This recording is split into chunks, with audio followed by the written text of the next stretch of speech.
And we introduced, and I realized at that stage that things were getting a little more serious. I wasn't going to be going home.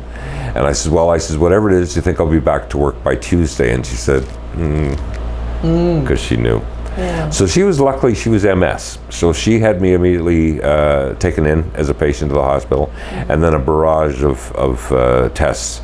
30 vials of blood, spinal taps, MRIs, CT scans, on and on through the night in observation. But she stayed with me the whole night with her assistant. And when she got the spinal tap, she took it to the lab herself at 3 a.m. so she could find out, because she didn't know quite what this was, but she had an idea. Yeah. So one night we had another MRI scan. She says, Paul, she says, I need you, it was with dye.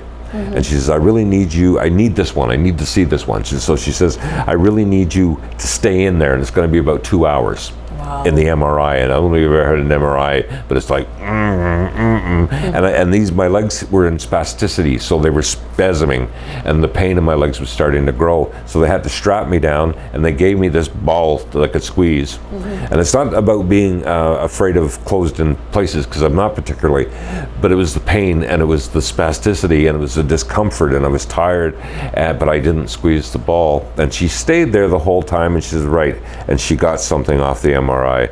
And next thing, she comes up to our room, my wife was there, Brenda was there, and she said, I've spotted something on your spine, and perchance there is a meeting in London of neurologists. Her mentor was there. Everybody was there from Toronto and all over, and we're all allowed to bring one case. Can I take yours? Oh my God. Doesn't that say that's driven by someone? Can I take yours, right?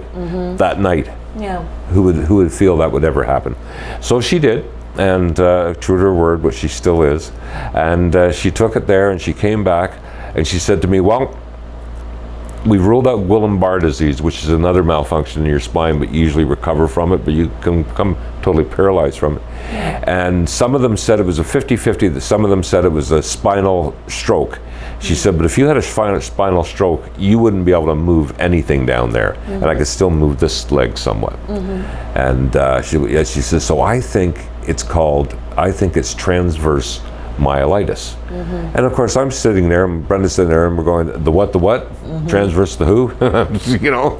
Well, she explained, transverse is across, and myelitis is the myoline.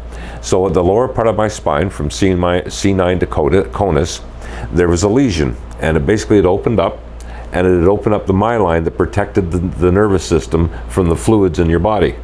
So literally the fluid got in and short-circuited me. Short-circuited my spinal cord